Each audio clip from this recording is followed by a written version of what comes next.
Good afternoon, everybody. I'm Steve White, president of Mystic Seaport Museum, and welcome to our home here on the river and to the ancestral grounds of the Mashantucket, Pequot, and Mohegan tribal nations.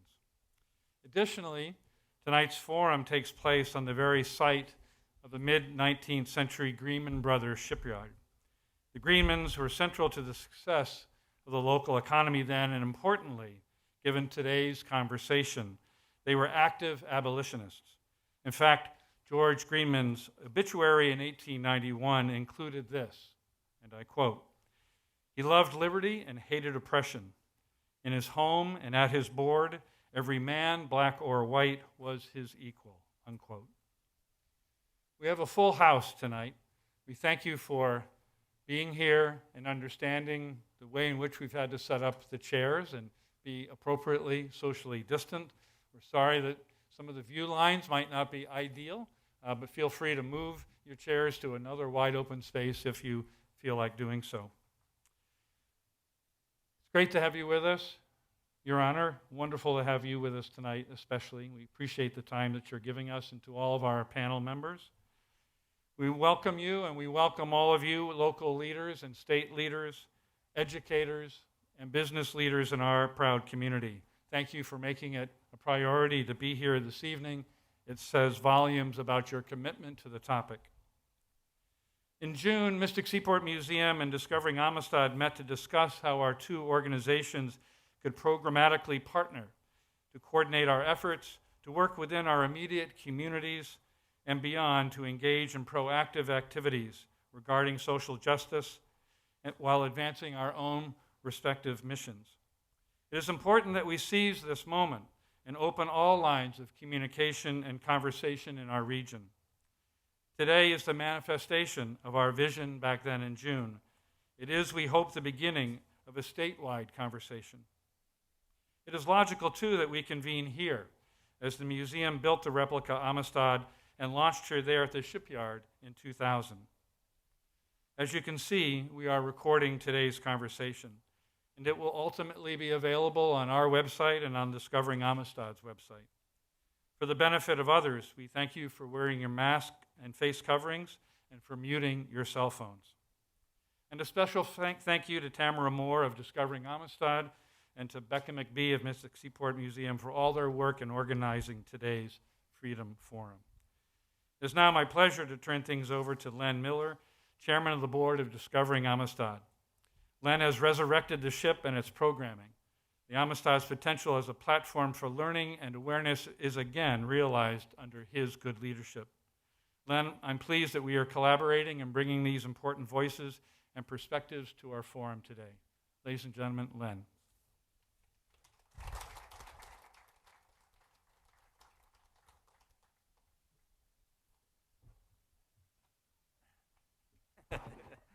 Are you taller than me?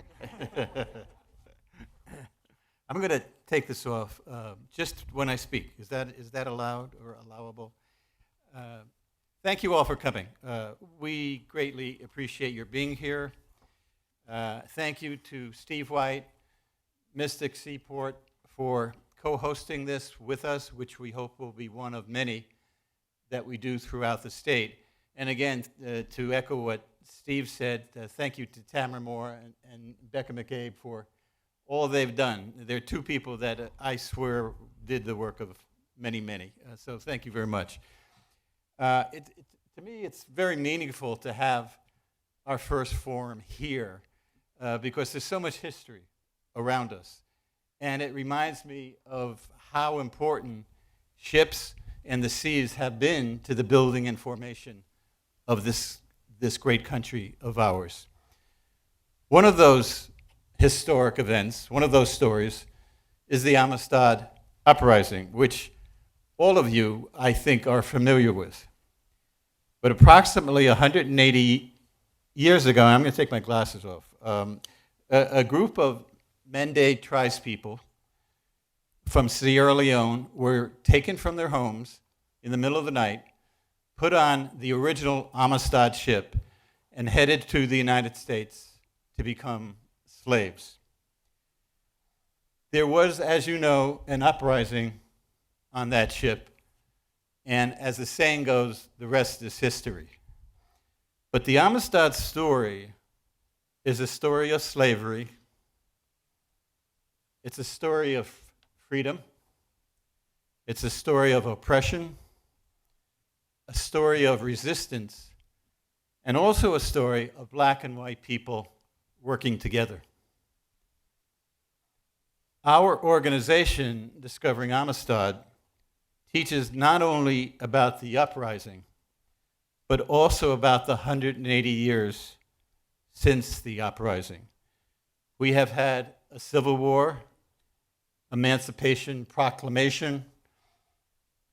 We've had Reconstruction, Jim Crow, segregation, civil rights legislation, and yet here we are again. Slavery may have ended, but not racism, which after all allows for the existence of slavery. So let's today remember that 180 years ago, 53 Mende tribes people stood up and said very, very simply, not us, not today, not ever. Black lives matter. We're here today not to cure racism. We're not going to do that in one night. But hopefully we will begin a dialogue. And from that dialogue, we might come up with some ideas. And from those ideas, we may be able to find a way to finally end racism in this country. I'm pleased now to introduce one of our board members, Troy Brown, who will lead the discussion and introduce our honored guest and my friend, Chief Justice Robinson. Troy Brown is the Assistant Director of Program and Development for the State of Connecticut Judicial Branch Court Support Services Division. That's his title. I think he needs 2 business cards. Troy has been developing and facilitating and conducting training and focus groups on culture, diversity, race, and since 2009, Troy's work in implicit bias workshops, and I've been a witness to one of them, and they are incredible. He conducting training for judges, judicial branch employees, including adult and juvenile probation officers, bail commissioners, family relation counselors, and clerks, among others. Currently, he serves as chair of the CSSD Advisory Committee on Cultural Responsiveness, and he's a member of a number of different parts of the judicial branch. Troy holds a Bachelor degree of Arts from Pennsylvania State University and a law degree from the University of Connecticut. Troy resides with his wife and 2 daughters in Hartford, Connecticut. Please welcome Troy Brown.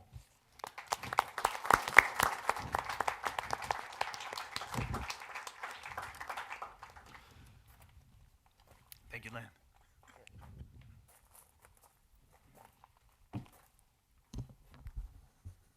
I'm not sure which one of these mics will be working, so I'm going to put this one to the side. I'm assuming everyone can hear me. Seems like I'm getting feedback. Is it okay if I do not wear my mask while I'm up here? If anybody's uncomfortable, I will put it back on. All right. So I'd like to start off by saying welcome, everyone. It is so glad to see so many people out here today on such a beautiful day. I get a chance to enjoy Mystic with a bunch of folks together as opposed to being on a Zoom call or an MS Team call, which are driving me crazy. I want to say something really quickly before I jump into the presentation and Tamara or Becca tell me, hey, Troy, you got to move this along because we don't have a lot of time. And that is, I appreciate gathering with groups of people from all walks of life and having these types of conversations. Len is correct. I recently did a presentation on implicit bias with my fellow board members, and I enjoyed it simply because after the conversation, there was so much more conversation. you feel people becoming aware of what they may need to do to cause change in our society today. That doesn't happen until we have these conversations. And so I'm looking forward to today's presentation by our Chief Justice, Richard Robinson. Well, he'll talk a little bit about that. And then I'm looking forward to engaging in some powerful discussions where I try not to hold too many punches on asking questions that are difficult for folks to answer. So that's my goal. The discussions on why these are important for us to have these types of conversations, and more importantly, why now? Why is this time going to be any different than it has been ever before? Why is now different than the 70s or the 60s or any other time in our history? And I'm hoping that we'll get a chance to hear from some of our distinguished panelists to give us that information. Our presentation today should touch on multiple topics, but folks, we don't have time to delve into all those topics. Race is huge. Racism is huge. Privilege is huge. Oppression is huge. Racial justice and social justice are huge, and they're not all the same thing. They require their own venue so that we can talk about them in depth and get a better understanding of how they impact how we relate to our brothers and sisters of different hues. So I don't want you to have too many or too high of an expectation, but I certainly would like to whet your palate on how we can engage in these conversations, why these conversations are important, and hopefully you'll be interested in engaging in future conversations in weeks and months and years to come. I have the pleasure of introducing the gentleman sitting next to me, an idol of mine, a gentleman who says hooray for Penn State. I feel ill. That was a slight jab since he went to West Virginia, and I went to Penn State. The Honorable Richard A. Robinson. The Honorable Richard Robinson was born in December 10th, 1957. I'd like to put that out there. In Stamford, Connecticut, he graduated with a BA degree from University of Connecticut in 1979, one of my alma maters, and a Juris Doctorate degree from West Virginia University School of Law in 1984. He was admitted to the West Virginia Bar and the Connecticut Bar and is a member of the U.S. District Court, Northern District of West Virginia, and the U.S. District Court of Connecticut. From 1985 to 1988, Justice Robinson was staff counsel for the City of Stamford Law Department. In 1988, he became Assistant Corporation Counsel in Stamford, where he remained until his appointment as a judge of the Superior Court in 2000. He remained a Superior Court judge for the next 7 years, during which time he served as presiding judge, civil for the New Britain Judicial District, presiding judge and assistant administrative judge for the Antonia Milford Judicial District, and presiding judge, civil for Stamford Judicial District. He was appointed as a judge of the Connecticut Appellate Court on December 10th, 2007, and a justice of the Supreme Court on December 19th, 2013, and the Chief Justice of the Supreme Court on May 3rd, 2018. Justice Robinson's career is complemented with an array of public and judicial service. He served as the president of the Stamford branch of the NAACP, general counsel for the Connecticut Conference of NAACP, president of the Assistant Corporation Counsel Union, AFSCME, commissioner of the Connecticut Commission on Human Rights and Opportunities, chair of the Connecticut Commission on Human Rights and Opportunities, National Board of Directors of the Conference of Chief Justices. I almost said Confederate, but no. Chairperson of the Advisory Committee on Cultural Competency and Discovering Amistad National Advisory Board. I also want to recognize the awards that he received. I know it's long, but I think it's important to share his accomplishments as well as the service that he has given to us as a citizen of Connecticut, or as fellow citizens of Connecticut. Some of his awards include Connecticut Bar Association Young Lawyers Section Diversity Award, Connecticut Bar Association Henry J. Naruk Judiciary Award for Integrity, NAACP 100 Most Influential Blacks in Connecticut, Commission on Human Rights and Opportunities Alvin W. Penn Award for Excellence in Leadership, Ebony Magazine Power 100 Award. That must have been a nice one. Quinnipiac School of Law Black Law Student Association Thurgood Marshall Award is just some of the awards that he has received. So he's extremely accomplished and well recognized. Justice Robinson is my boss. He will never say that, but as a member of an employee of the Connecticut Judicial Branch, and since he is the highest officer on the branch, he is my boss, but he is also my colleague. And lastly, I would consider him a friend. The Chief Justice of the Connecticut Supreme Court, the Honorable Justice Robinson.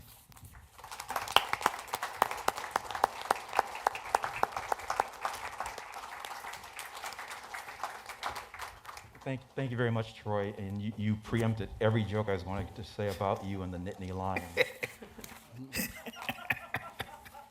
Unfortunately, stole my thunder. But let's be honest. A mountaineer can beat a Nittany Lion every single time. I mean, that's all there is to it. Come on. So, good evening.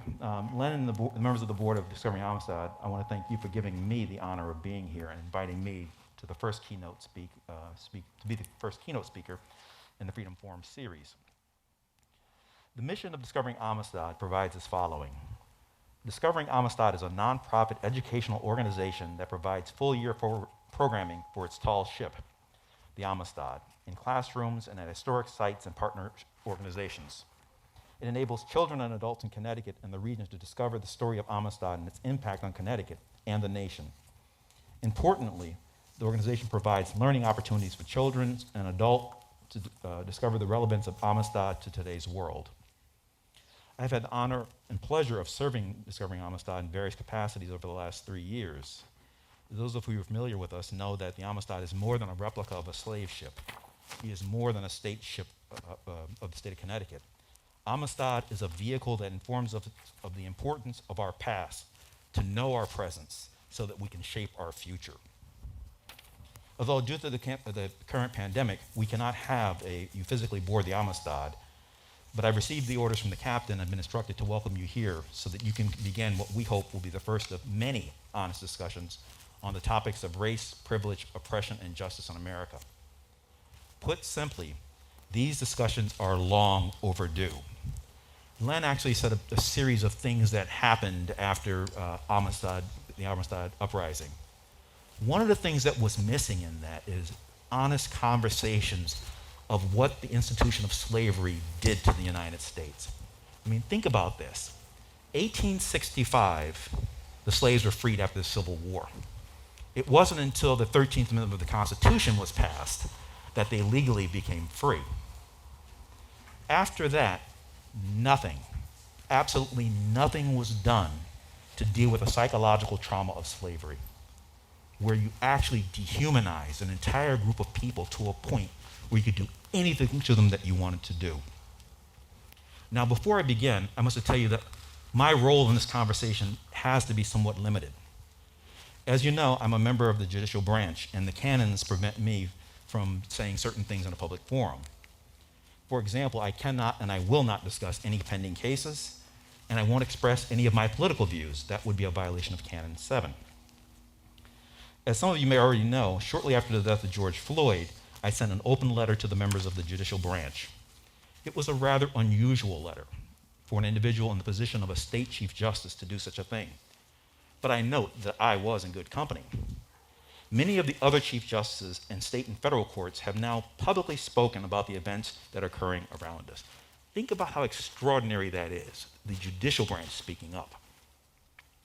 A moment ago, I said it was rather unusual, but there's something quite different about the moment that we're in.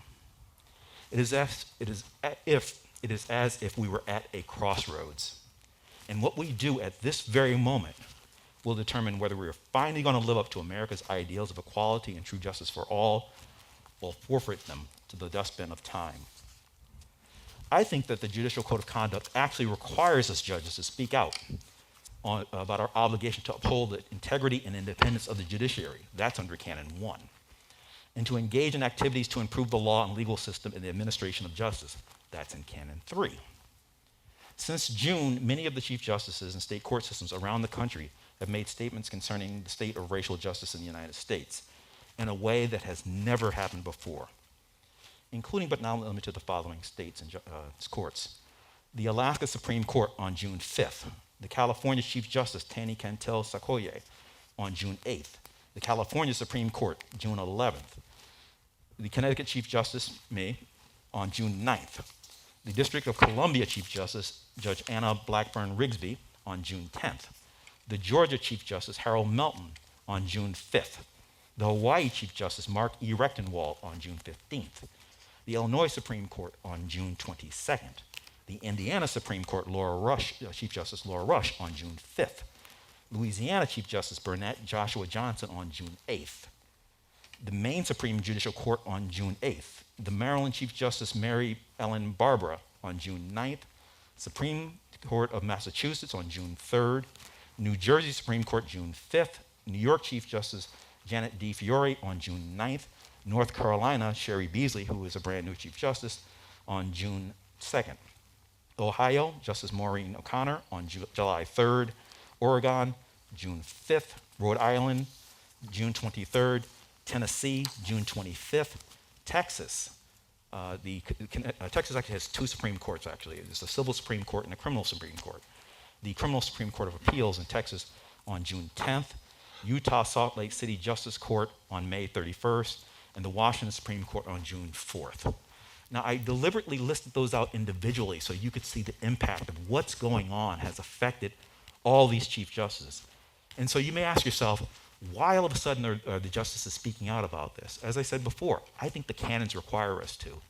If you see a problem with equal access to justice, or that there's something about the system is dysfunctional, so that one group of people end up with different results.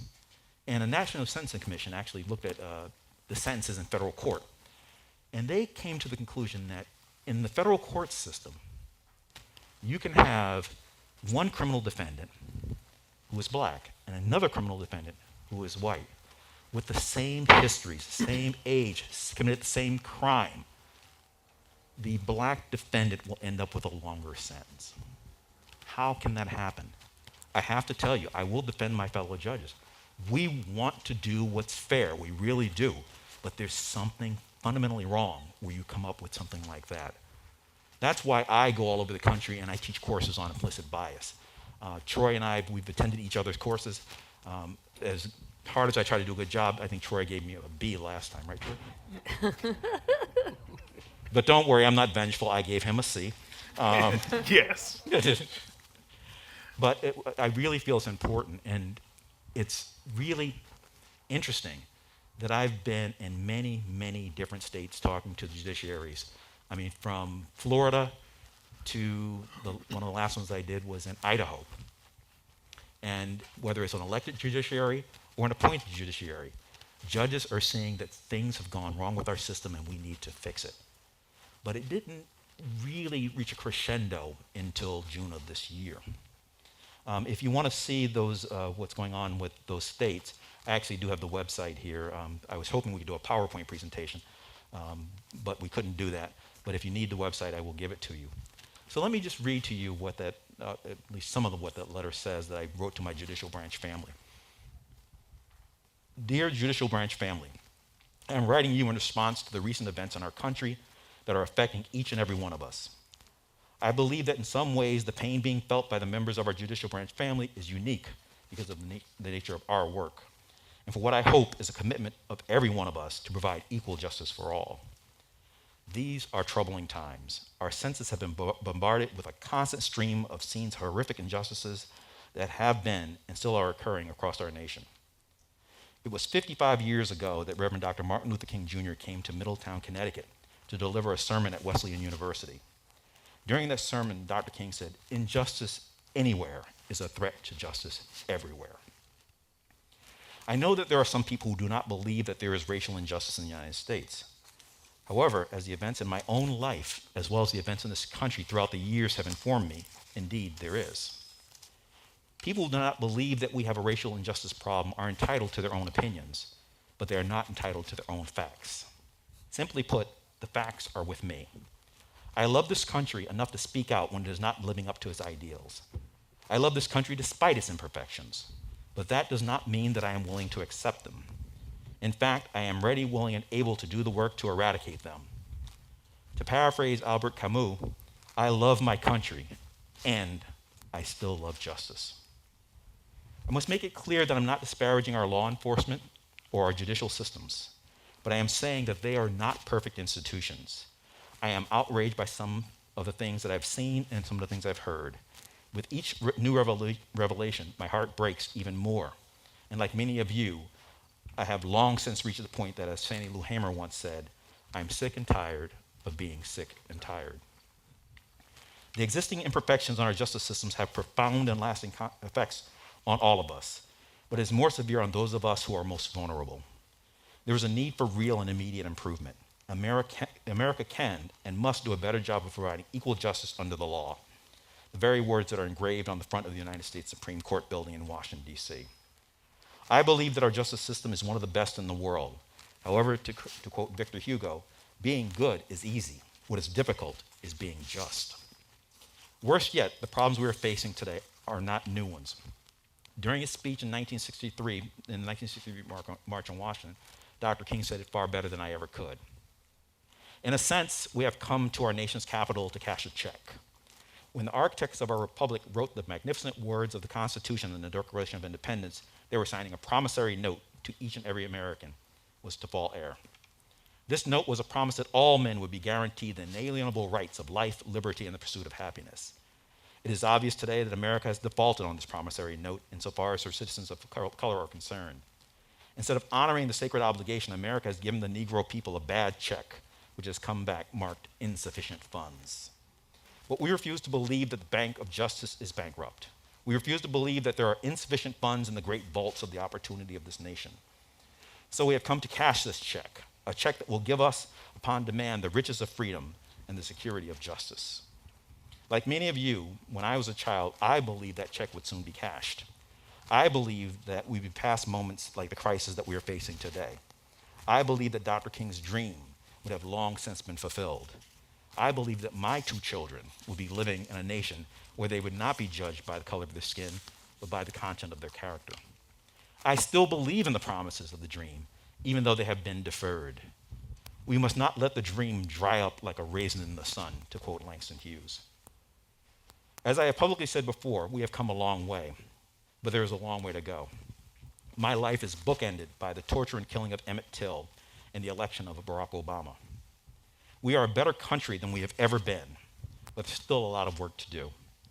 Every one of us can make a difference in the fight to eradicate racial injustice. Robert F. Kennedy once said, "Few will have the greatness to bend history itself, but each of us can work to change a small portion of events." It is from numberless acts, diverse acts of courage, that belief that human history is shaped.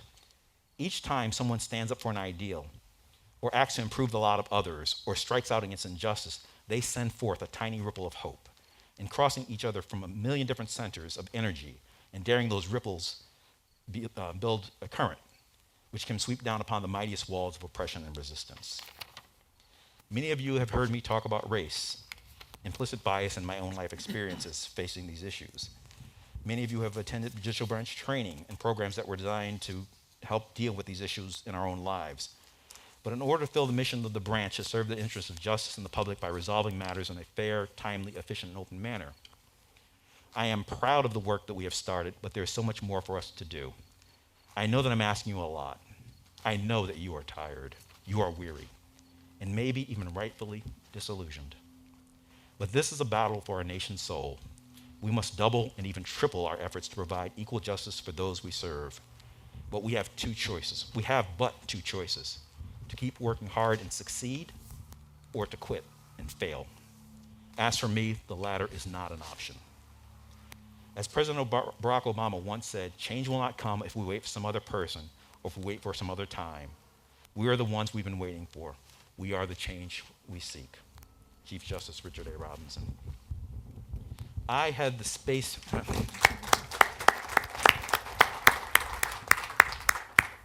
Thank you. I was telling Troy not that long ago that it wasn't until recently that I had the space as a Chief Justice to be able to say that. As I said, there's something different about the time that we're in, and we have to seize this opportunity. The topic for this evening is confronting racism, the R word, and how it affects us all, and why we need to have an honest conversation about it right now. Two things I want you to notice. One is that we use the word conversation. And the second is that I said the R word instead of saying race. Now, why did I do that? Well, I think we all can agree that a conversation about race is almost always an uneasy conversation. I have found that some of the people that I know who identify as white shy away from such conversations. They have told me that they do so for various reasons, such as they're afraid that they will say the wrong thing, or they will be perceived as being racist, or they honestly may not agree with a certain viewpoint of the black person they are talking to. And because they have a point of view, that particular point of view, they're afraid that a black person will label them as racist or as having racist notions. Some people, both blacks and whites, would rather not have the conversation at all, because to them, talking about the problem just makes it worse. There are a number of reasons that I don't agree with this approach. The first of which is, if you believe that not talking about race is choosing between the lesser of two evils, aren't you still making a choice to accept evil? There are also those who assert that they do not see color. However, I do not believe that assertions of color blindness are either appropriate or effective. Those of you who have done implicit bias training know that this course of action is about as effective as an ostrich burying its head in the sand. Attempts to consciously ignore how a person looks only mask from your conscious mind what your unconscious mind is doing with that information. A conversation about race with people of different races can be an order of magnitude far more difficult than a conversation with those who you believe have similar feelings as your own. Race has tremendous power in our society, but have you ever really stopped to think about what race is? The Encyclopedia Britannica defines race as the idea that human species is divided into distinct groups because of inherited physical and behavioral differences. However, genetic studies in the late 20th century refuted the existence of biogenetically distinct races, and scholars now argue that races are cultural interventions reflecting specific attitudes and beliefs that were imposed on different populations in the wake of Western European conquest beginning in the 15th century. Essentially what this means is race is a social construct that was created to rationalize a horrendous caste system where you could buy and sell human beings. You could take full advantage of their labor. You could sell their children. You could rape them, whip them, starve them, torture, even kill them without any remorse, without any worry of retribution of the law, or without any fear of moral wrong. In fact, if you dehumanize a people enough, you can rationalize that even God has put them on earth for you to do with them what you will. Because after all, they're not even human. Now that happened in the United States. And as I said, we have never sought to deal with that racial trauma, whites or blacks. As I mentioned earlier, we need to know our history in order to understand how we came to this point in time. America has never gone through a period of consciously dealing with the consequences of race-based slavery in the aftermath of over 150 years of Jim Crow. Now, I'm not saying that race is not real. I'm saying that it's a social construct. There, of course, are other social constructs, if you think about it, that are real. For example, marriage. Marriage is a social construct. Marriage is real. But being married or not doesn't have real implications. Although it does have real implications on our society, it is not biological.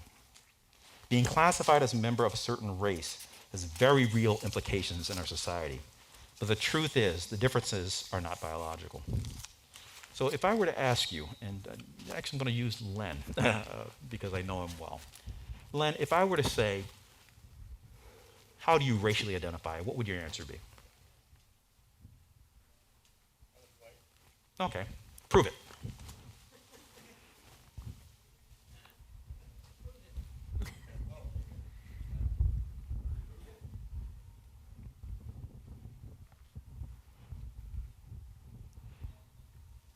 Would you like to give your question to someone else?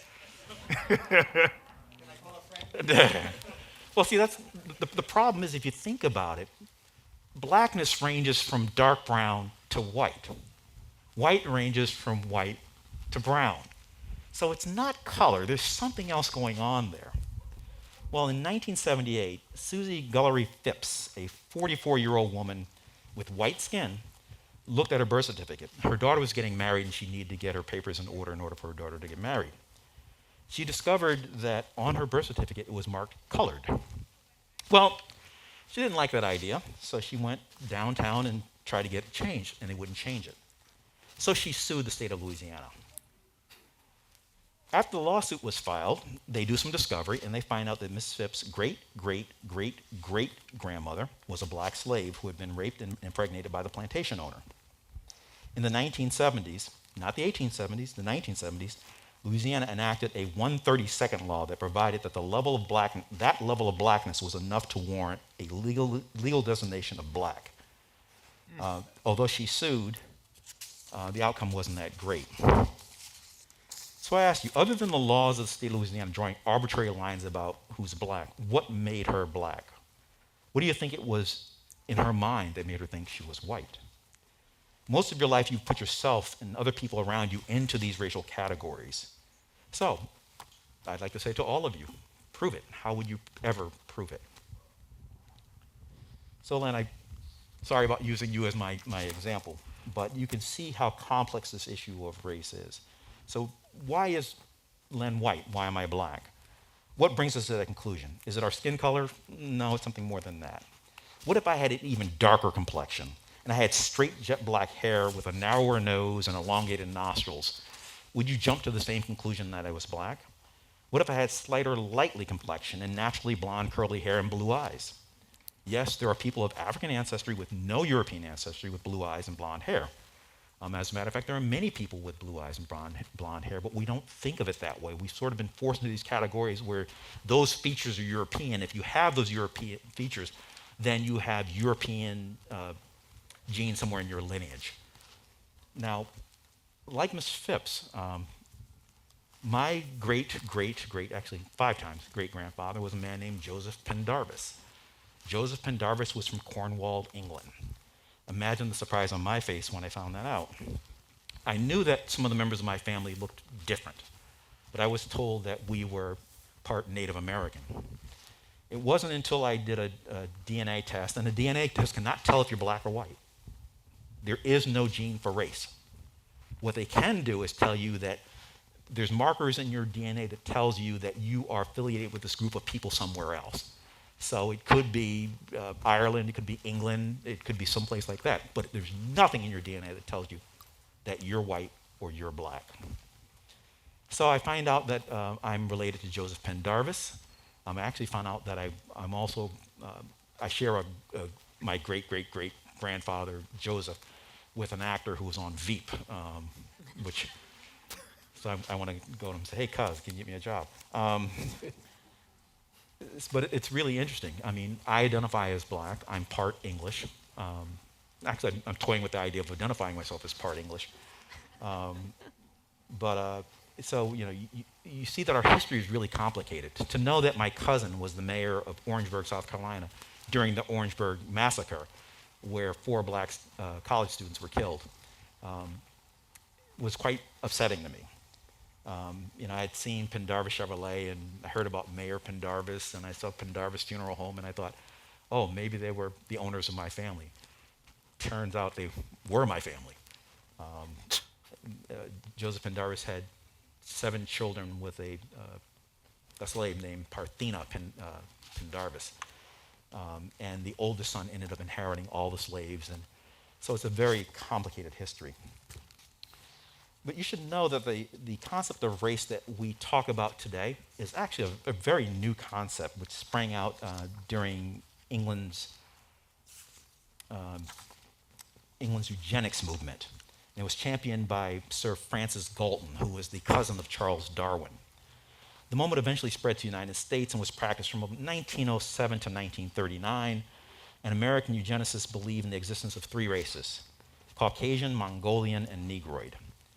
Based on your phenotypes, they would place you into one of these three groups. Now, I don't know, have you ever traveled a lot and you start seeing people from all over the world? I'm a martial artist. My family of martial artists. My wife is our instructor. She is a 6th degree black belt. I am a 4th degree black belt. My youngest son is a 4th degree black belt. The only reason I became a black belt was for survival in that family. And people often ask me, have you ever sparred against your wife? And I will tell you that, yes, I have, and I won't tell you the result, but winning isn't everything. Yeah. Now, I could go on for a very long time about what race is and what race isn't, but I need to get back to how to have these conversations about race. And the first thing that I would do to have such a conversation is to have some ground rules to ensure that you are all on the same page. The second thing I would do is create safe space so that people will be able to speak openly and honestly. To create the kind of space that I'm talking about, everyone in the conversation needs to be guaranteed that they and the other participants are agreeing to have a conversation, not a confrontation. There's time and a place for that kind of dialogue, but that's not the goal here. One of the things that I find to be critical when having these important conversations is to be sure that everyone is talking about the same thing. I cannot tell you how many times that I've had a heavy and sometimes heated discussion about something like affirmative action, for example, only to find out that what the other individual was actually against was unqualified people getting a position over qualified individuals based on nothing more than their physical properties that they were born with through the accident of birth. When I told the person that I agreed with that concept, they very quickly agreed with me.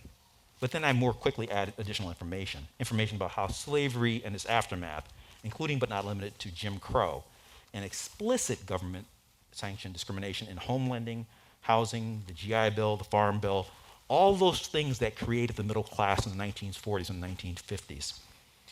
There's an excellent book. The title is The Color of Law, A Forgotten History of How Our Government Segregated America. And this discrimination was explicit, not implied.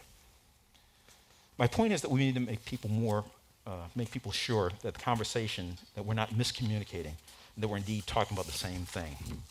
If you think there's even a chance that you're being misunderstood, take a moment to specifically spell out what it is you mean by the word or concept that you're talking about.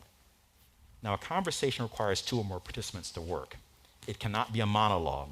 It cannot solely be the responsible of blacks or browns or Asians to start and continue the conversations. Each one of us is responsible to bring himself or herself to the table. Finally, I am very worried about what folks are calling the cancel culture. It is not that I don't believe that some things that are so hideously wrong are not worthy of banishment. It is that if we are going to have these important conversations, we must always remember that none of us are perfect. There will be tense moments when someone will say something that you believe is a really bad thing, or even a horrible thing. But you cannot end the conversation at that point.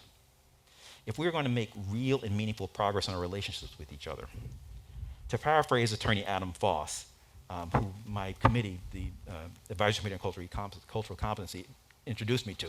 He's an incredible speaker. If you ever get a chance to see him, please do so. But to paraphrase Adam Foss, we are all better than our worst moments. We must all accept the fact that there will be oops and ouch moments. But if this conversation is going to do us any real good, we must work to keep everyone at the table and talking. Now, I promised Troy that I would only talk for about 20 minutes so that we could use the rest of our time to engage in a conversation about race. But before I sit down, I'd like to tell you about a very interesting article that I found on Forbes.com that's titled, How to Have a Courageous Conversation About Race. It was written by Hannah Inham, and she lists 4 things we must do to have such a conversation. 1, bring your most compassionate and vulnerable self to the conversation. 2, be ready to listen and find a hero in the other person. It's difficult to talk about these things. Think about how much that person is putting out there. Connect to the emotional experience of other people. Our job is to dig deep and to understand the values that are important to us and connect them with the needs of the moment. So thank you very much. I look forward to our conversation.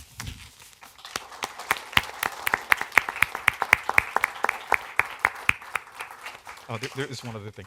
I actually rode my motorcycle here today, and I did it consciously. I thought about it. I had gotten dressed, was getting ready to go to the car, and my wife said, "You look like you're going to a wedding," And so I thought about it and I said, you know, no, I don't want to be that person today. I don't want to. See, it's an interesting thing. When I'm in that black robe in that building in Hartford, I am one of the most powerful people in Connecticut. But when I take that robe off and I'm on my V-Rod, riding down in my jeans, not so much, not so much. And I become vulnerable. I was telling Troy that I went to, actually I was name dropping at the time. I went to dinner with Chief Justice Roberts and Justice Clarence Thomas. And so I'm having a great time. It was not at the Supreme Court, and we were outside that area, just outside the court chamber. And the person who made the seating assignments put me right in front of a bust of Justice Taney. Those of you who don't know who Justice Taney is, he wrote the Dred Scott decision.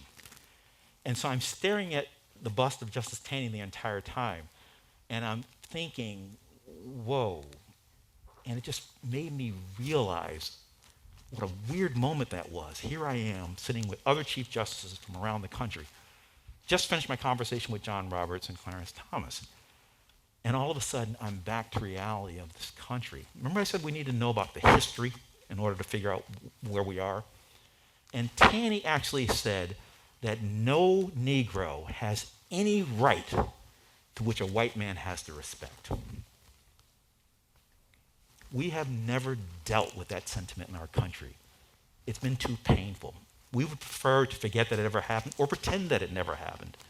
If you look at what's happening in school books in certain places in the country, you'll see that they don't talk about slavery, but they talk about the import of workers. That's not what happened. I am a firm believer in the idea that we need to have a truth commission. And I said truth and reconciliation, but I talked to Brian Stevenson not that long ago. And Brian said, you can't have reconciliation until you have truth. And so I'm hoping that Connecticut and the other states and the federal government one day really sit back and say, we need to get past this moment. But to get past this moment, we need to understand our history. Because that's extremely important. And Len, I want to thank you for wedding that idea of learning our history and the Amistad, because we're going to do some incredible things in Connecticut. And thank you very much for doing that.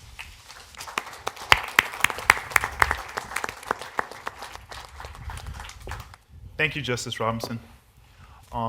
So, Justice Robinson, I appreciate your words.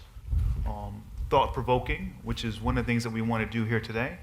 But I will remind you that you had 20 minutes and you took 30. Point of order. And you don't have your robe on. Oh. What I want to do is I want to introduce our panelists. We're actually very fortunate to be able to have panelists who represent different professions, ones that cross many categories that I think it's nice to get a chance to hear their perspective about this conversation on race. I want to first start off by introducing the panelists. Danielle Cheeseburg, welcome. Danielle was elected the first select woman of the Town of Stonington in November 2019. Prior to holding this office, Danielle was a senior analyst of investor relations for United Nations, Principle for Responsible Investment, where she co-led the Sustainable Stock Exchange Initiatives. Danielle was previously an account manager and analyst for MSCI and began her career of service working for United Nations, Boston College Center for Corporate Citizenship, and with the Mystic Chamber of Commerce. Welcome, Danielle.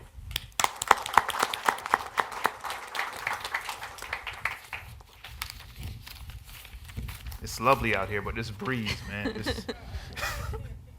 Next, I'd like to introduce Marianne Butler. Marianne is currently the Assistant Superintendent for the Stonington Public Schools in Stonington, Connecticut. Prior to her tenure in Stonington, she held similar administrative positions in Groton and Windsor Public Schools. Her career in public education also includes over 6 years of experience with the Connecticut State Department of Education in various roles, and over a decade of classroom teaching experience in Summers Public Schools.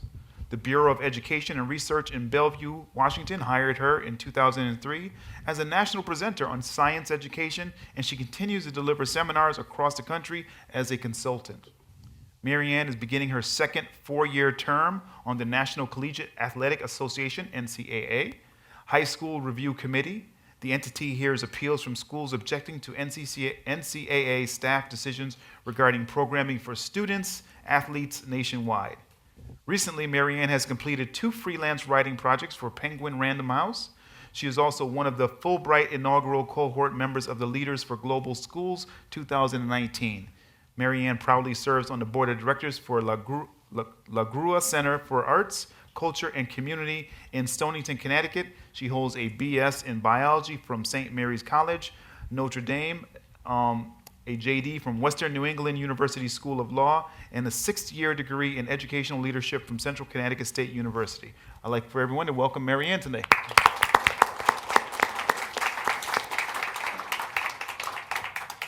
And I would also like to welcome our 4th panelist, and that is Reverend Joseph L. Coleman. He established St. John's Christian Church in 1983 under Diocese of AMZ Zion Faith. Reverend Coleman initially started a church in his residence in New London, Connecticut.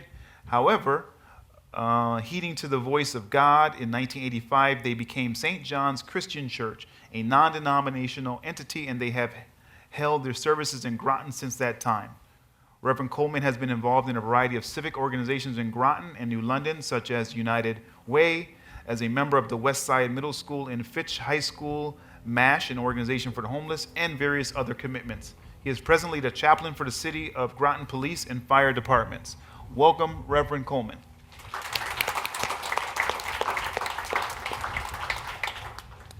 And so I want to have this conversation, and I got to say, I got the easy job. I get to ask questions. Sometimes I prefer to be in these seats because as a facilitator, as a trainer, I like to deliver information. But I'm going to do the best that I can, and I'm going to chomp at the bits because I know I want to get really deep in some of these conversations, but we don't have the time. So I'm going to try and ask the types of questions that you might ask of these panelists today.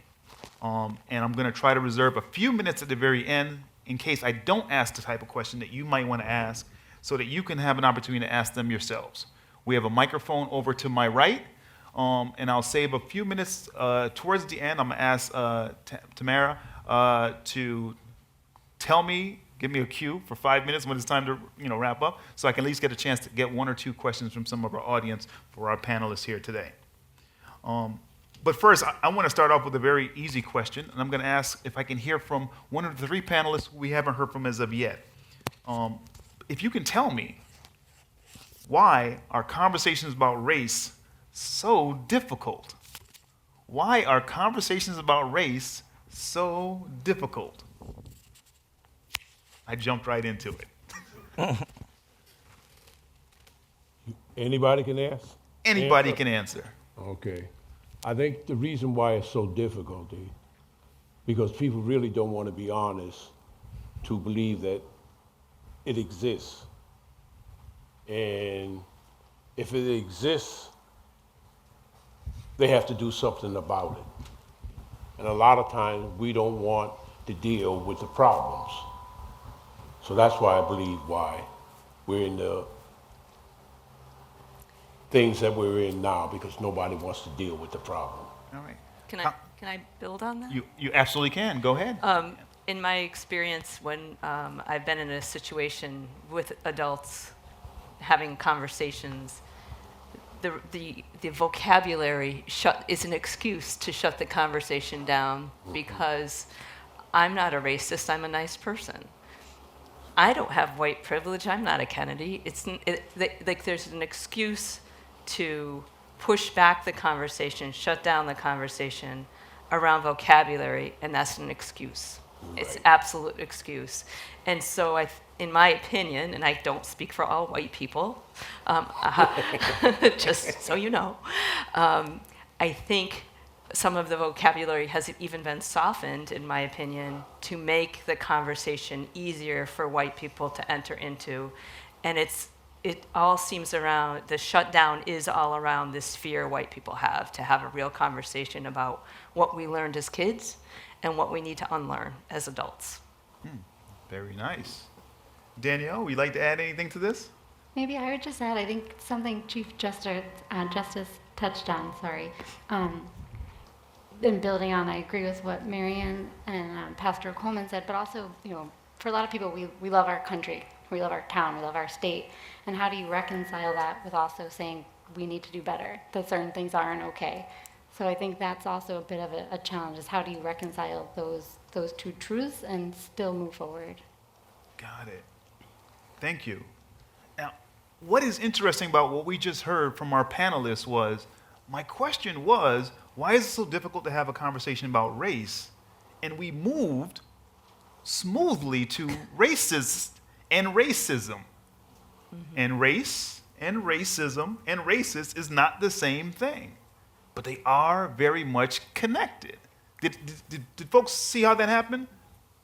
Right?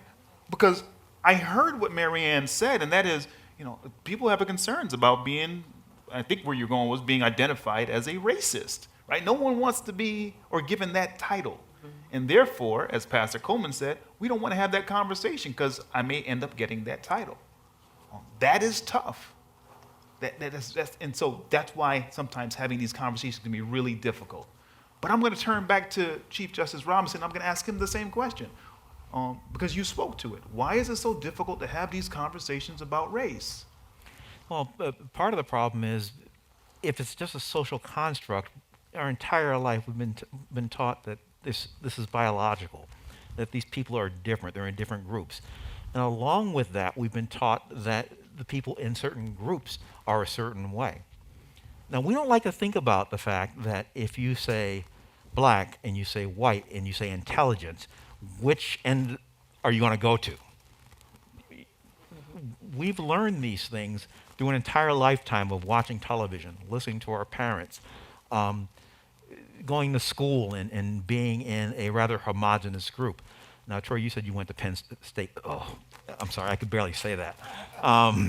You went to Penn State. But your experience there, it's not a historically black institution. So I'm betting your experience there was one of, hey, this is okay, but sometimes this is uncomfortable. When I talk to people who, and I say people who identify as white because I don't really grasp that concept of what white and what black is, independent of the social construct.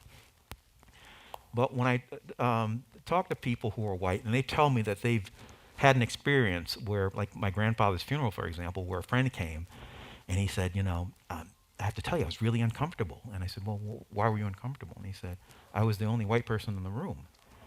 And I go, do you realize that there's weeks that go by where I'm the only black person in the room?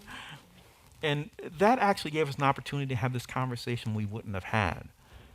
But when I had that conversation, even then I knew that I needed to keep the conversation going. So I watched out for triggers and things of that nature. When he said something that I thought was out of bounds, I didn't go to this point of confrontation. I said, well, basically, why did you say that? Why do you feel that way? What makes you think that? So it's you have to do things to keep people at the table. I'm sorry, I went further than your question. No, that's perfectly fine.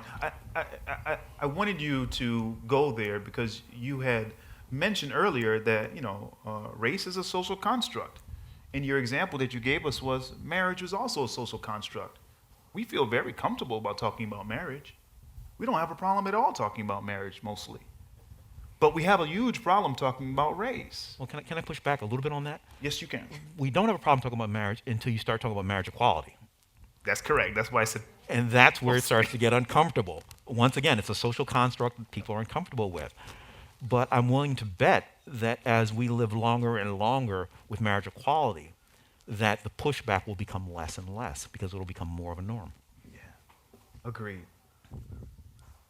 So there is something about conversations about race that people get very uncomfortable with. I know the conversation occurs. I know amongst people of color we have the conversation. I have the pleasure of sitting on a committee with Justice Robinson, and those are the conversations that we have. That's why he is a colleague of mine, because we engage in these conversations.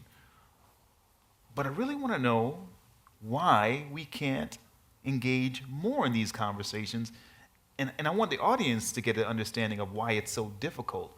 Something that I think people know, and I think Marianne was going there, but sometimes it just has to be said. and I don't know if any of my panelists are following where I'm going with this and can help me out. I'm going to help you out. You can help me out? Okay. Great. That's why we got panelists from different professions up here. Help me out.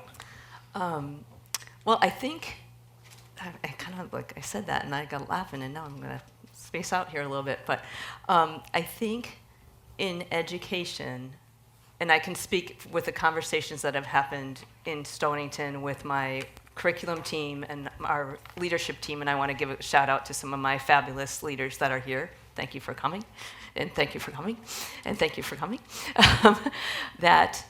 As we have begun talking about race and how we identify ourselves and what it means to be white and all these different questions, you know, how did you grow up? What was your neighborhood like? What did you learn about being white? What did you learn about race? That many of the people that have been engaged in those conversations have pulled me over one-on-one and said, this is the first time in my professional setting I've ever talked about race. And I'm going to go out here and push a little bit and say, because in Stonington we are white, I mean, we're predominantly white, and so I don't have to worry like Chief Justice every day. I don't have to be the only white person in the room. It's not something I'm conscious of about the construct, and so I am surrounded by my norm of white, and we have to have these conversations with each other to build a foundation of comfort and honesty, and again, to build on what Chief Justice said, we have to take people where they are, and that journey is going to be a lifelong journey. And what I don't want the school system, the teachers, the administrators, the students to feel is that it's an initiative that we're going to get inoculated and we're going to be fixed, because that's not realistic. It's not a curriculum. It's not a workshop. It's a way of changing our practice. How do we look at our data? It's all about what questions are we asking? And we have a lot to do, but I'm very proud that we've started. I can go on and on, so I'll stop. All right. Thank you very much. Maybe I'll ask a question, and I'm going to go to either Reverend Coleman or to Danielle on this one, and that is, I think we all agree that these conversations are important. But can either of you tell me why it's important in your profession, in your role, in local government? Why is it important to have these conversations about race? What will be the end result for your constituents? And in the religious aspect, why is it important to your congregation to have these conversations about race? From me, my profession being in the ministry, it's very important to talk about race, because as we begin to preach and teach and tell people how to live, there is but one heaven. And we talk about everybody going to heaven, but yet we can't live with each other down here. So before we can get up there, we got to change some things down here. So, but we can't change it if I sit in my church and I talk one thing and another colleague of mine talks about another thing. We got to come together. We got to work on this together in the spirit of Christ and tell people that he came to free all men. So we have to free all men. And sometimes, like Dr. King did, he was saying that everybody is entitled of fair justice. So from my perspective, as being a minister, you have to have them conversations. You have to talk about it, regardless whether people want to engage or not. You have to talk about it. All right. Thank you. I have like 3 more follow-up questions for you, but I got to go over here, so okay. I may come back to you in a minute. Danielle? I think for us, I mean, and I want to say also, I'm so grateful as I look at our first selectman from Waterford. He kind of helped start this conversation with me about, you know, we're local municipal leaders. As Marianne pointed out, many of us represent Connecticut towns. I believe someone recently pointed out to me at another event, we're at 149 Connecticut towns that are predominantly white. And if we're not going to start a conversation, if we're not going to have an honest conversation with ourselves with each other, then where does it start? How do we make a difference? We can't say, oh, that's just a problem for the other 20 towns. We, I think as a town will be stronger for having this conversation and keeping it going. We'll be stronger as a state and as a country.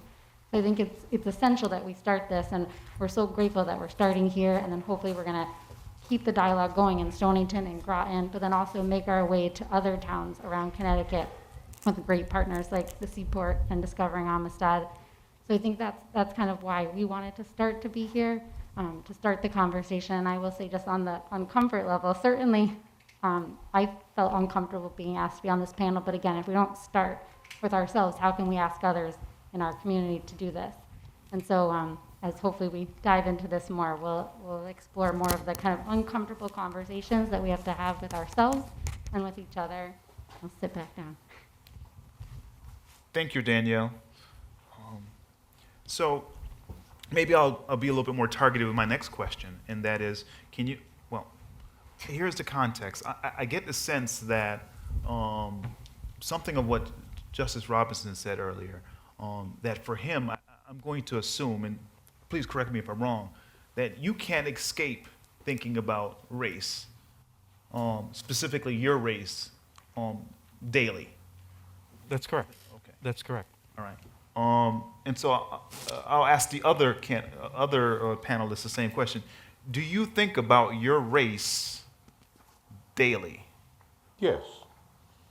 Every day you see something like George Floyd, I got to talk about it. Or other stuff like that happen. We can't help but talk it as being black. And it affects us greatly. So yeah, you got to talk about it all the time and think about it. All right. And so my other two panelists, do you think about race daily? Do you wake up in the morning or sometime during the day think about, oh, hey, my race? No. And I think as Troy and Tamara and Becca and others helped us prepare for this, they gave us some very good questions to think about. And I was just like pretty disappointed in myself that I had never thought about probably 3/4 of these questions, and a lot of them had to do with, do you kind of wake up in the morning and think about your race? How do you think your race impacts your decision making? And all these things that just I'd never had to think about it. And I'm early stage of the journey, but hopefully going to keep working on it with other people here. Thank you. Thank you for telling them that I gave you questions in advance. Not sticking to it all, by the way. And I don't think I asked one of them yet, did I? Yeah, no. They thought it was going to be it's a trick. I do have one, but and I will ask it right after I get a chance to hear from Marianne to answer that question. Do you Sure. think about race? No, I do not think about my race every day. There are certain times and certain points in the week I might, or the month that I might, but no, it is not something that I think about in my role or in my personal life. And again, I live and work in a norm where I blend in very readily. So these conversations on race, we all agree that they're important, that we need to have them. But I have half of the panelists think about it all the time, and I got another half that don't think about it at all. It's going to be kind of hard to have this conversation if we see it very differently. And so there are these landmines that some of us may be concerned about stepping into because we don't think about it. We haven't had to think about it. But here's a question that I gave them in advance, and I'm going to ask anyway.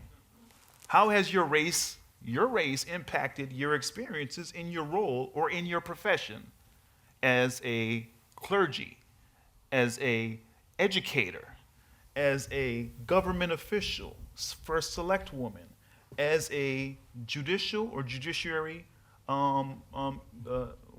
person? As a member of the judiciary. Yeah. How has race played into your profession? And so I want to leave that question. I want to hear from each one of the panelists for you to give me an answer on that one. Again, I gave them some questions in advance, and this is one of them. So I believe they can answer this question. Who would like to go first? We're going to start over here with Justice Robinson, and then we'll move along. I'll try to go very quickly. I think that my race actually, if you think of a diamond and many facets to a diamond, I had facets that I brought to the court that other people didn't have. I had the space to write that open letter to the branch that I don't think I could have written it that way if I didn't have my life experiences. Now, to the other extreme of that, I can remember one time we just finished short calendar. Short calendar is This is when I was a Superior Court judge. And you're doing motion pleading and that kind of stuff. And I had finished the docket, and my clerk and my court reporter were still there. And this really angry white guy comes into the door of the court. And so I'm looking at him. He was so angry that the marshal immediately got up and moved in between us. And the guy was just frustrated. And he says, I want to see the judge. I want to see the judge right now. So the marshal looks at me, and I look at the marshal. And so the marshal looks at the guy and says, that would be the gentleman in the courtroom, on the bench, in the black robe. And the guy looked at me and says, you're a judge? And stormed out. And so I figured it was because I was so young and handsome. But I mean, think about what that moment did. Now, I don't actually know what the reason was that he reacted that way, but I think I know what the reason was. And so when people ask me, and I get this in training a lot, especially when I'm doing training when there's a mixed group, the pushback is, well, racial times are over. We're in a post-racial America. People still say that. And so, look, you're the Chief Justice of Connecticut. Racism's over. And I go, did you ever look at the newspapers when I was nominated? How many people said the only reason why I was nominated was because of the color of my skin? Mm-hmm. A white male judge, a white male appellate court judge, a white male justice is never assumed to be incompetent because they're white males. Mm-hmm. But I looked at those comments, and there was the assumption that I was incompetent, the assumption that I didn't have enough experience. Now, I was an attorney for 16 years. I was a trial judge for 6 years. I was an appellate court judge for 7 years. I was a justice for 5 years. People were actually saying I wasn't qualified to be the Chief Justice. Where does that come from? So do I think about race every day? I'm forced to think about race every day, even when I don't want to. I would love to say, look, I worked my butt off to get to where I am today, and that's the reason why I was nominated to the Supreme Court, and that's the reason why I was nominated to be Chief Justice. When I was actually nominated, Governor Malloy said, one of the reporters said, Justice Norcott was black. Judge Robinson is black. Did that have something to do with you nominating him? And so the governor looked at me and said, isn't today your birthday? And so I said, yeah. I have this remarkable history of almost always being nominated for a promotion on my birthday. And he says, happy birthday. He said, how long have I known you? I said, since high school. And he goes, and then you went to law school, and I went to law school. I said, yes. And he said, and I became a member of the Board of Finance, and you were my attorney. I said, yes. He said, then I became the mayor, and how many years were you attorney for the mayor? I said, 8 years. And he looks at the reporter and he says, I've known this man longer than any of my other appointments. Why would you ask that question? Yes, I think about race every day. Thank you. Thank you very much. Who would like to go next?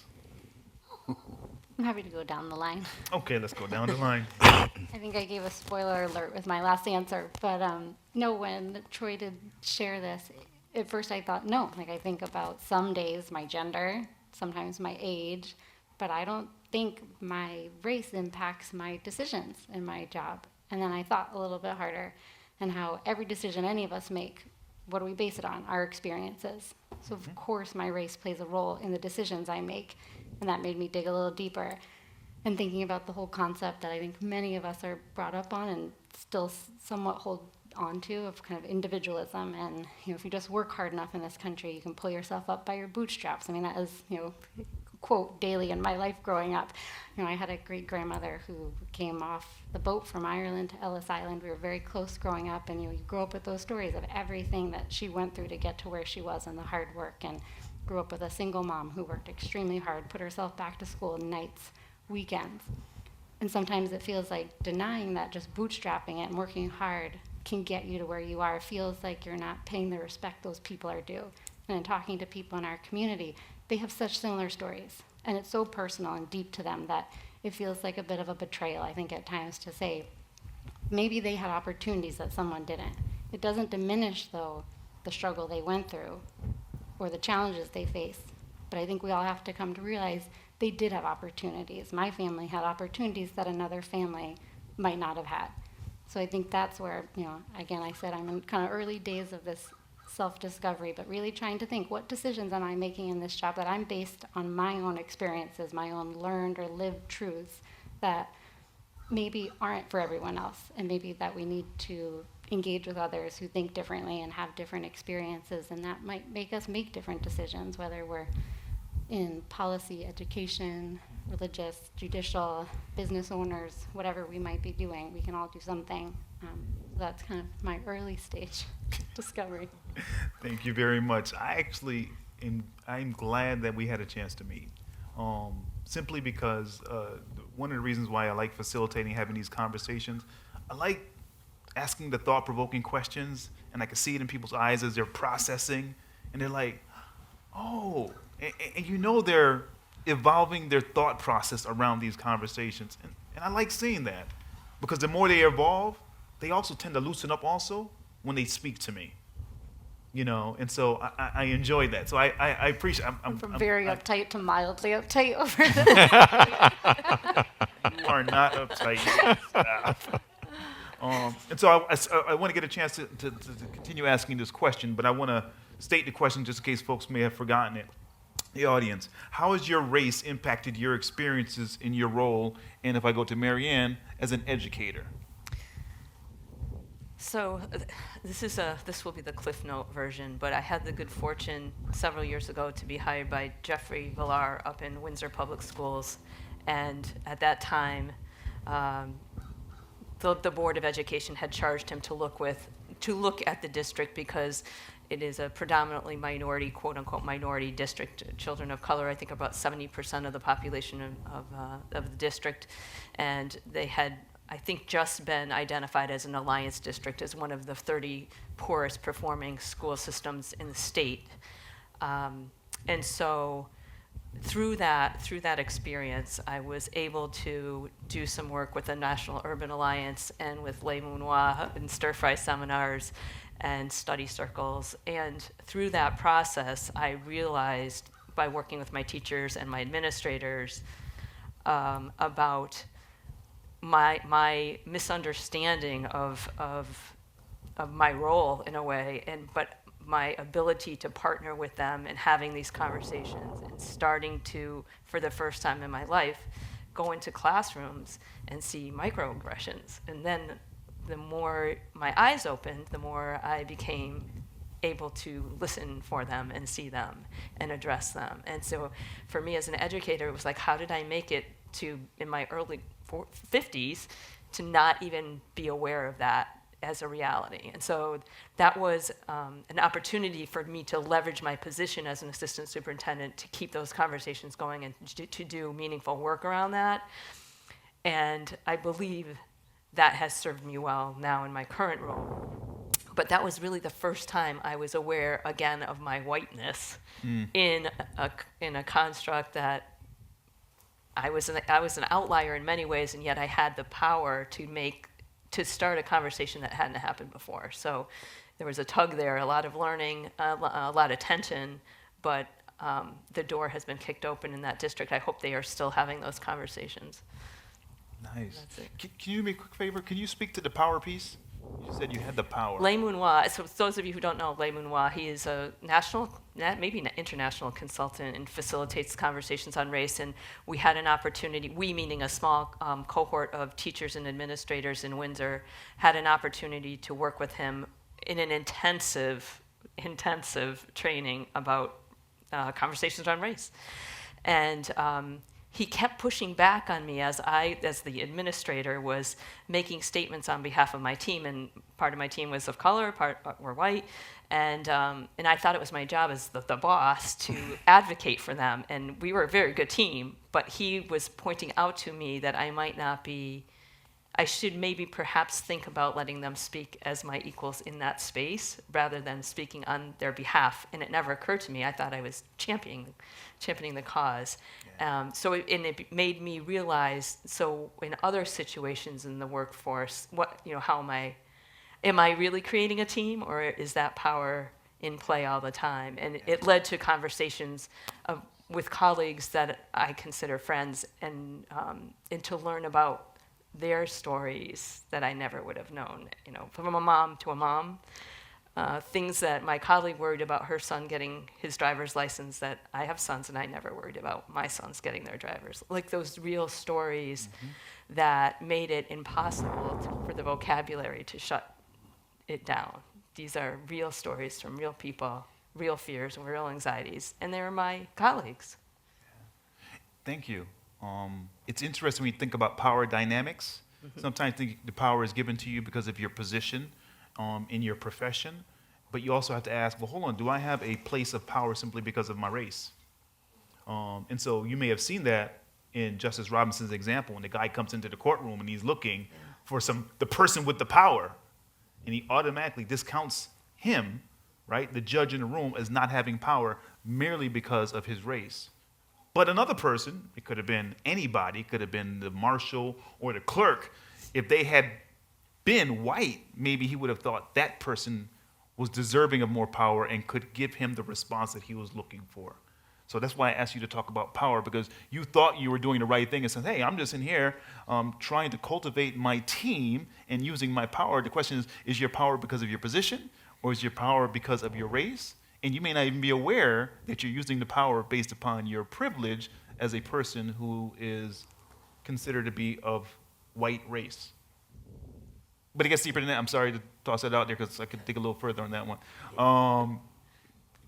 Yes, Reverend Coleman, the question is, how has your race impacted your experiences in your role as clergy? When I first started out, there was a lot of negative of going to the banks, or even being able to have the church where I have it now, was called the Knights of Columbus building. But thank God I had some white friends that stood by me, talked for me, and a lot of doors opened for me because I did have them friends. But like I say, first starting out, it was a lot of negative. Because you go to the bank, the first thing they see is a black man asking for a loan, and it's no. I don't care how much money you got, how good your credit is, it was no. But when you had my white friends go down there with me, it was a yes. So it was a negative and a positive. But the thing is, it just helped me to be stronger, never give up, and keep persisting. Another thing, when you were asking other people to be a part of the church, the first thing, especially white, are there any whites in there? Am I I'm the only one in there?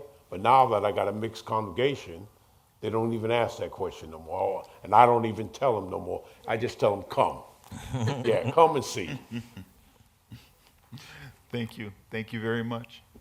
So I want to do this. We're at the end of the time, but I still want to give a chance for at least one or two people if they would like to ask any questions of the panelists.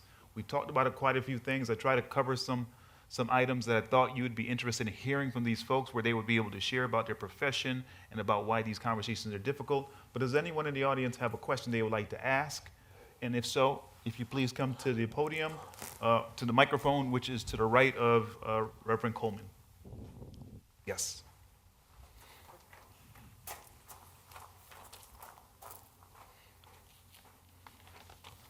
Good evening. I'm Penny Gazzini, and a member of the board. And my question is for you, Reverend Coleman. You talk about race all the time as pastor. You're a pastor of a mixed congregation. I'm wondering if you can tell us more. I'm pastor of a white congregation with a black family, and I'm trying to begin to facilitate conversations because I'm new to this congregation and I seek your advice. Well, one of the things, you can't skirt away from certain topics.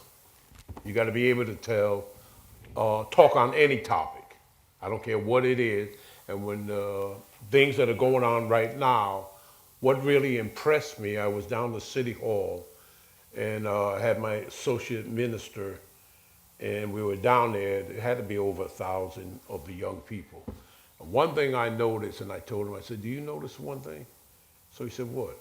I said, most of the people that are doing the talking, that are leading the march, are black women or young white girls. Where are the black young men? They're not there. And so the thing is, I was telling them this is a great movement, but it's being done by the young women, white and black. So you have to talk on every topic that comes up because it's going to benefit your congregation.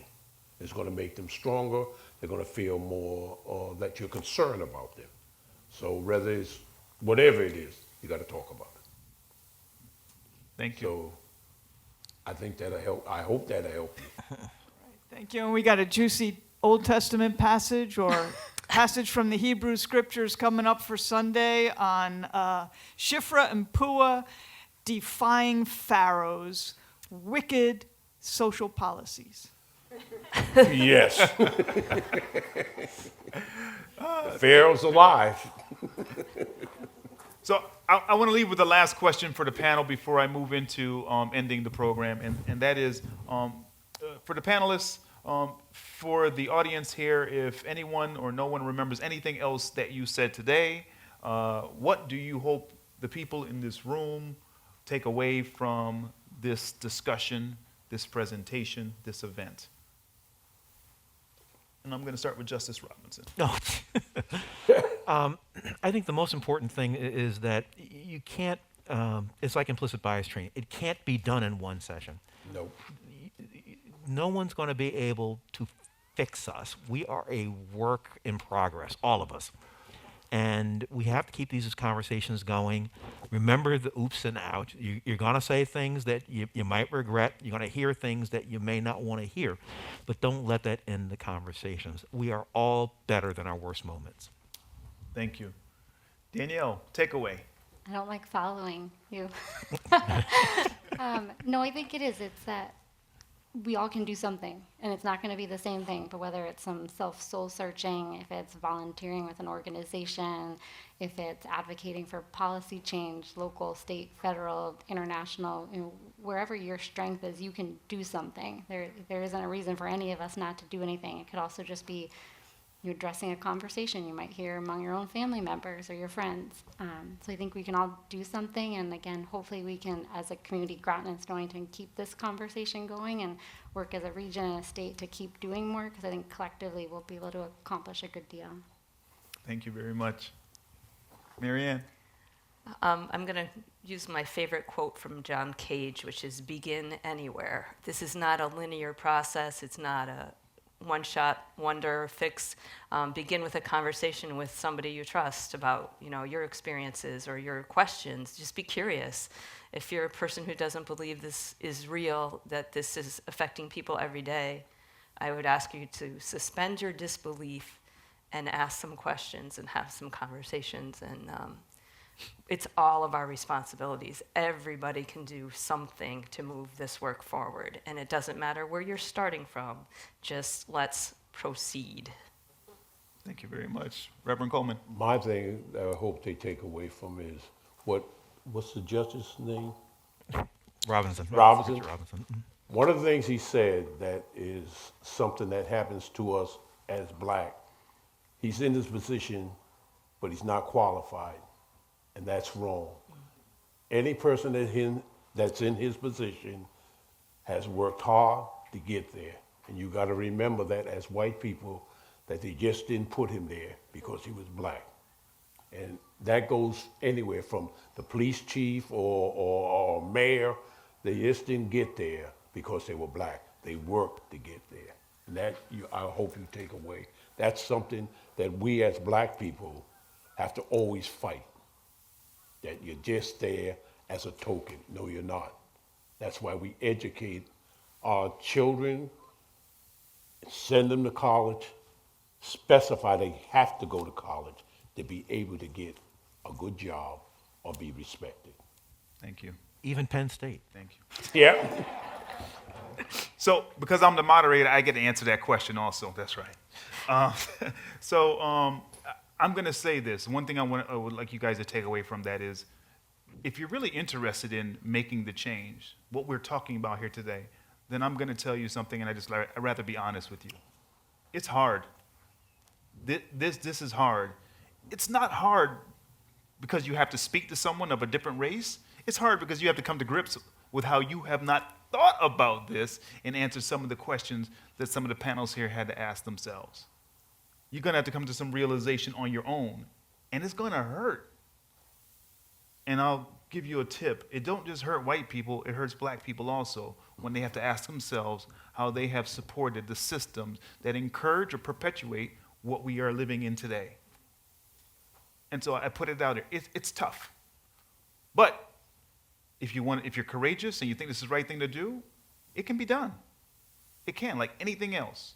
We are strong, we are resilient, we can overcome. But you have to have the will to do that. And it starts with just educating yourself, becoming aware, and not backing down when the conversations get tough. I would like to say. Now, with that being said, I'm going to go to the podium. I'd like to introduce one person to you.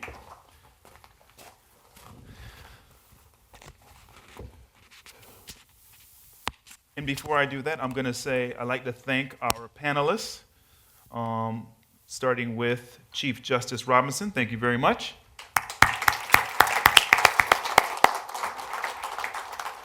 First Select Woman Danielle Cheeseburg. Thank you very much.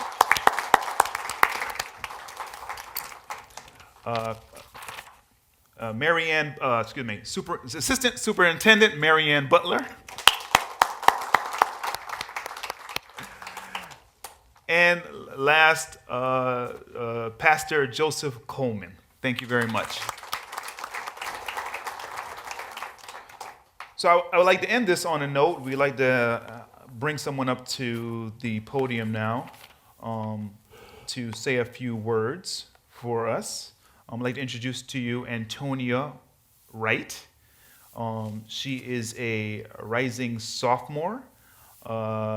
She's also just finished the Discovering Amistad grad of Summer Leadership Academy. She's a graduate of the Summer Leadership Academy, and she's going to do a reading for the tribute to John Lewis, the former John Lewis of the United States Congress. Antonia?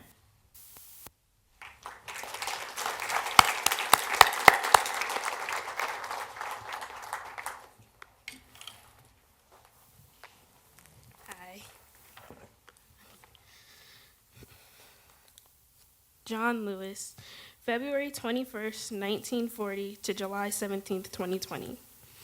Many of us are familiar with John Lewis's fiery and powerful speech at the March on Washington in 1963 when he said, "We are tired. We are tired of being beaten by policemen. We are tired of seeing our people locked up in jail over and over again. And then you holler, be patient. How long can we be patient? We want our freedom and we want it now." Others may be familiar with a tweet by Lewis in 2018 when he reminded a younger generation, "Our struggle is not the struggle of a day, a week, a month, or a year. It is the struggle of a lifetime. Never, ever be afraid to make some noise and get in good trouble, necessary trouble."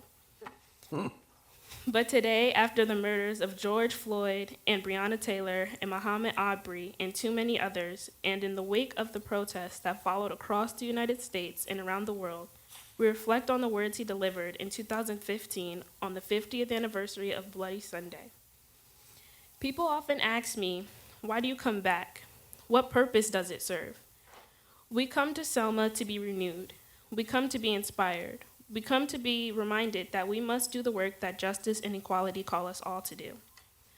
On March 17th, 1965, a few innocent children of God were inspired to walk 50 dangerous miles from Selma to Montgomery to demonstrate the need for voting rights in the state of Alabama. On that day, 600 people marched into history, walking 2 by 2 down this sidewalk, not interfering with the free flow of trade and commerce, but not interfering with traffic with a kind of military discipline. We were so peaceful, so quiet, no one saying a word, and we were beaten, tear gassed.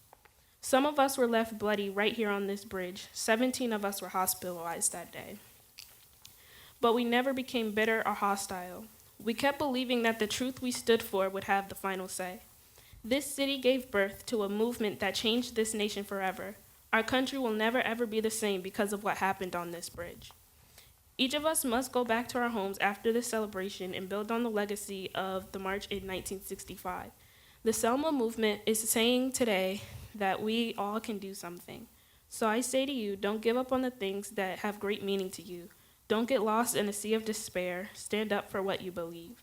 Because in the final analysis, we are one people, one family, the human family. We all live in the same house, the American house, the world house. We are black, we are white, Hispanic, Asian American, Native American, but we are one people. Thank you.